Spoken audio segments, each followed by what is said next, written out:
Hi, I'm Rick at Rick Turns, and today's video is... Hi, I'm Rick Morris, and this is the Rick Turns channel.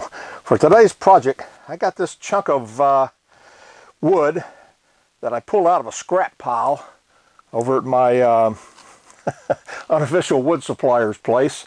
That's the Jack Ellis Company if you're in Atlanta and wouldn't want custom furniture made. It looks like a cutoff. I'm not sure. It might be oak. It's hard to tell from looking at it right now. It's been pretty weathered. I'm going to take off this bark here. It's pretty loose. There's not a chance that it's going to stay on. I'm not even worried about that in the least. And I think I'm going to, this will be the top of the bowl. I'm going to mount it. I think I can mount that with a wood screw. And this will be the outer curvature of the bowl, just like this. Should be a pretty good bowl. There's a tiny bit of splitting right here at the pith, but and a little bit right here. But it's really in pretty good shape. Don't need to chainsaw it. Don't need to bandsaw it. We're good. Okay, I'm going to get this over the lathe and get started. Are you coming or not? You there. Well, it turns out I was wrong. Tailstock center only comes right below the edge of this piece of branch. I was planning on getting the center right in here to hold it, and it's not. So I am going to take my chainsaw and just slice off a little bit of that.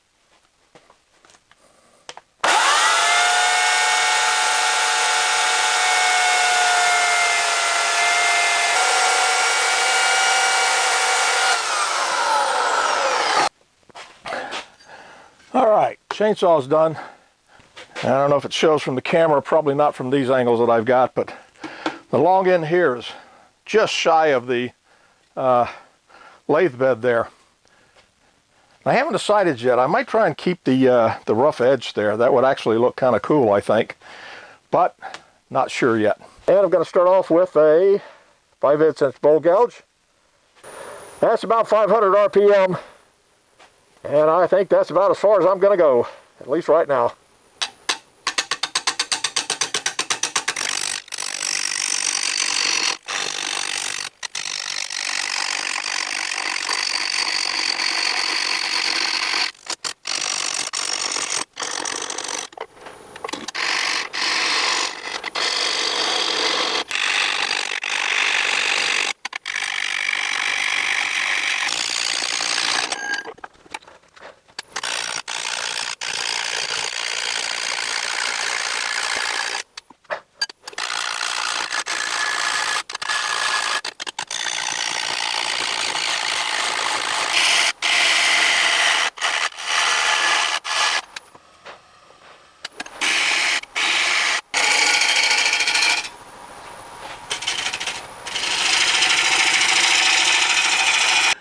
Okay, I think this is oak. Smells good, smells like oak. Definitely got some spalting in there and a lot of weird grain going on right here. Yeah, here's where the other branch piece came off right here. So this is going to look really good, I think. Let me see if I can get a close-up of this grain here and the way it's swirling around.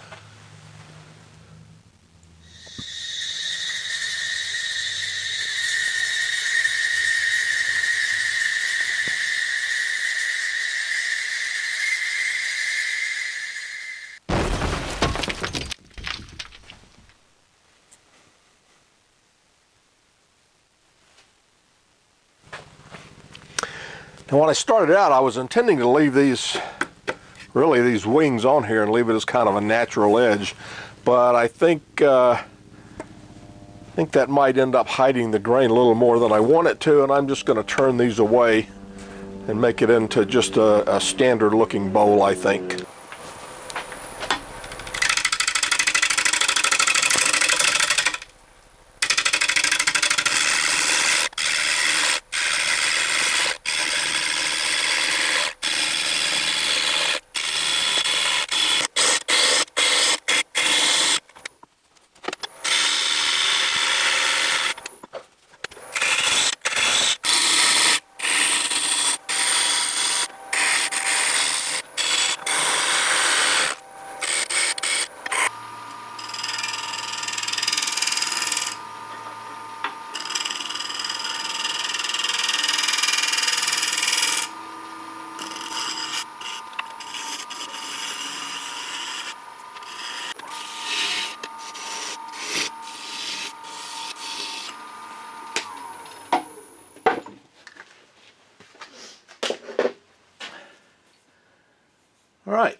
I'm going to reverse it.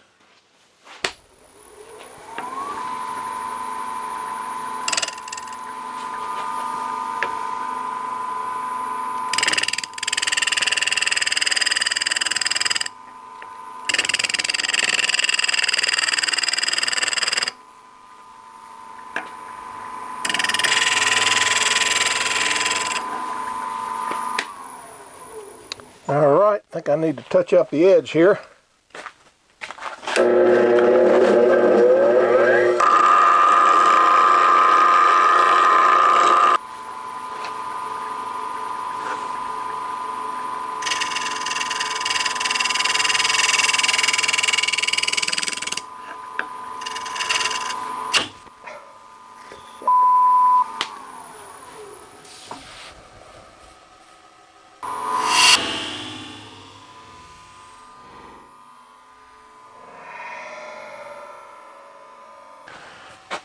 Well, I just spent a few minutes correcting that catch that I got.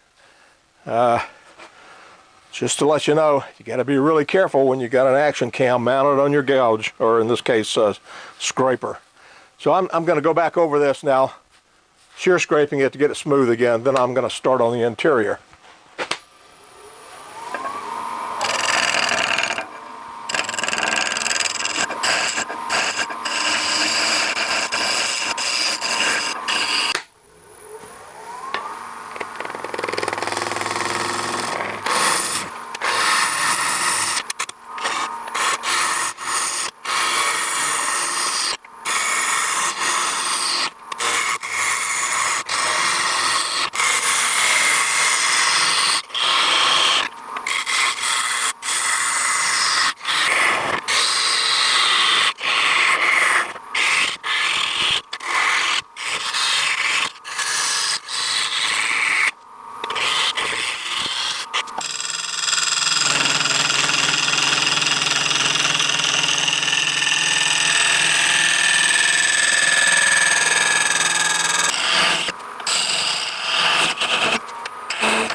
Okay, I'm going to check the depth I've cut so far. Pretty sure I'm okay, but going to use this little depth gauge here. These two pieces right here. This one goes down here against the headstock. And this is adjusted so that this edge is up against this edge. And this piece, this length, is adjusted really to this length right here, so that when it touches there, you got nothing left and you'll cut right through the bottom. But when you put it on here like this, you put it in there right at the center point of the swing here, and you can see I've got about, looks like about 1.25 inches, something like that, that I can go deeper now. And that is what I'm going to do right now.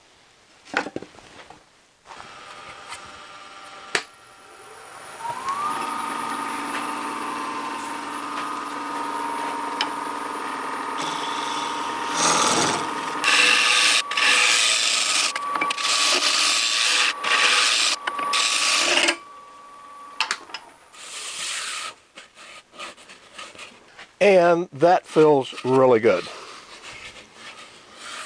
And now I'm going to sand it. So I'll see you in a few minutes. And I am done sanding. What I'm going to use on this, I think, is tung oil. I normally go for a much shinier finish. I'm going to try just tung oil this time and wax on top of that and see how it looks.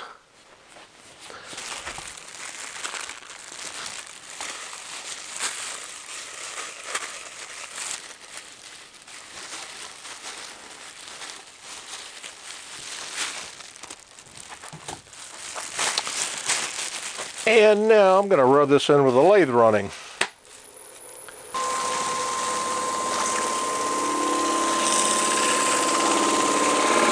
Tung oil finish turned out really good, but as I tightened it, and not really tight, up against the tailstock here. A little crack popped open here, and that's disappointing. Now, as you can see, I need to turn off the tenon here and then dish the bottom just a little bit. And that's what I'm going to do now.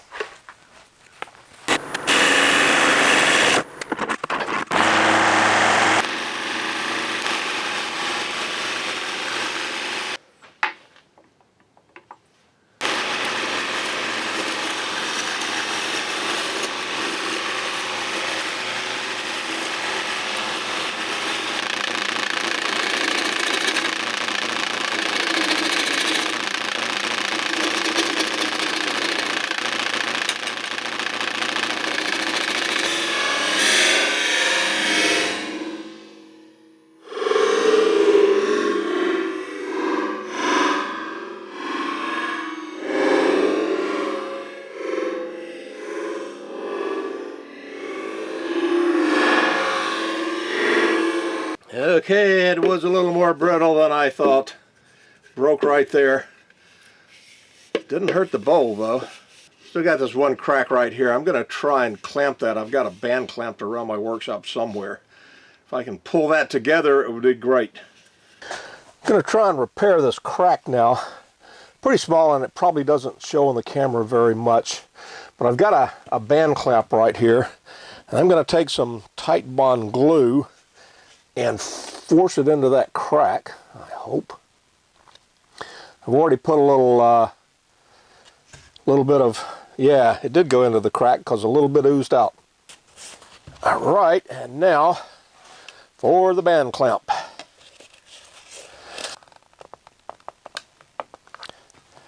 All right, I am going to leave it like that. Now, I'm going to give that a couple hours to firmly dry. That's what the set time is on the tight bond, I think. And then a little more sanding, a little more finish, and it'll be done. The band clamp worked very well. It pulled the crack together. There's still a little dark line there, but it's solid now. I sanded over the glue joint there on the inside, the outside, put more finish on it. And so the bowl now is complete. I've also buffed it with carnauba wax. In spite of all my attempts to destroy it, it worked very well. The grain on this is just amazing. It's just beautiful. And then inside the bowl, as you can see, we've got one log pith right there and one log pith right there. It makes for a very unusual bowl. See you next video.